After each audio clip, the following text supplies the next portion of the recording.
Jai Shri Radhe Krishna. Keep doing this, as it will give you the opportunity to recognize and improve your faults and shortcomings. Saying this, God disappeared. The man picked up both the bags and started walking, but he made a crucial mistake.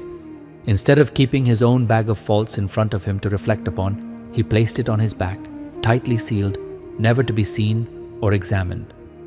Meanwhile, he hung the bag full of his neighbor's faults in front of him, constantly opening it, scrutinizing its contents, and displaying it to others.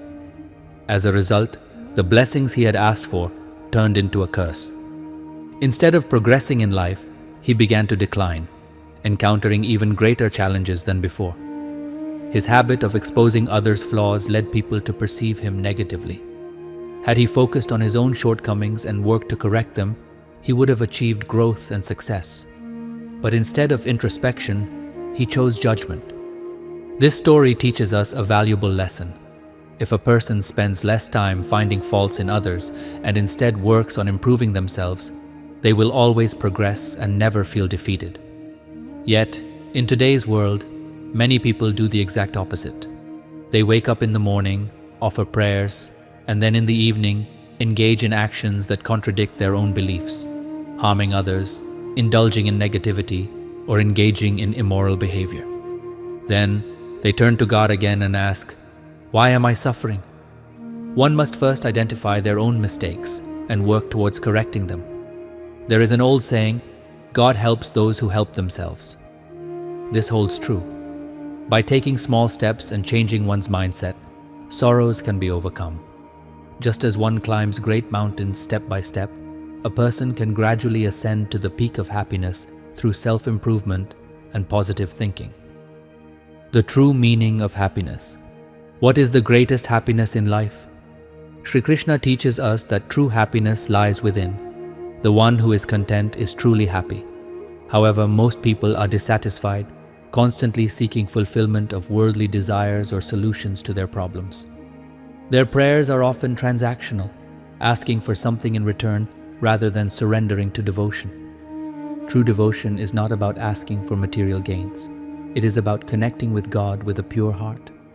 While devotion can bring peace and positivity, excess or misplaced devotion can lead to unnecessary suffering. Misguided devotion. Worship out of fear. Some people worship not out of love, but out of fear. For example, many elderly women keep strict fasts despite poor health, believing that if they don't, God will be displeased. But devotion should never come at the cost of one's well-being. Health is also a gift from God and must be taken care of. When a person neglects their health, their suffering extends to their family as well. Worship as a competition. On occasions like Mahashivratri, Durga Navami, or Krishna Janmashtami, people rush to temples, pushing and shoving for an opportunity to be the first to receive darshan. But is this true devotion? Worship should be about inner peace and connection with God, not about being first in line. Devotion with hypocrisy. Some individuals claim to be deeply religious, but their actions contradict their faith.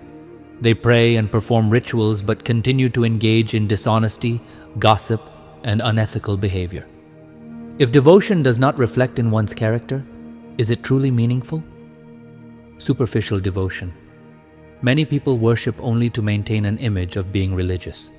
They perform elaborate rituals but lack sincerity in their hearts. True devotion does not require hours of prayer. It requires purity of heart. Even remembering God for a single moment with true sincerity is more powerful than performing 1,000 rituals without faith. In the end, real devotion is about sincerity, self-improvement, and inner peace. If you truly surrender to God with an honest heart, your life will be filled with joy. Worship should not be about fulfilling desires, but about achieving spiritual contentment and self-realization.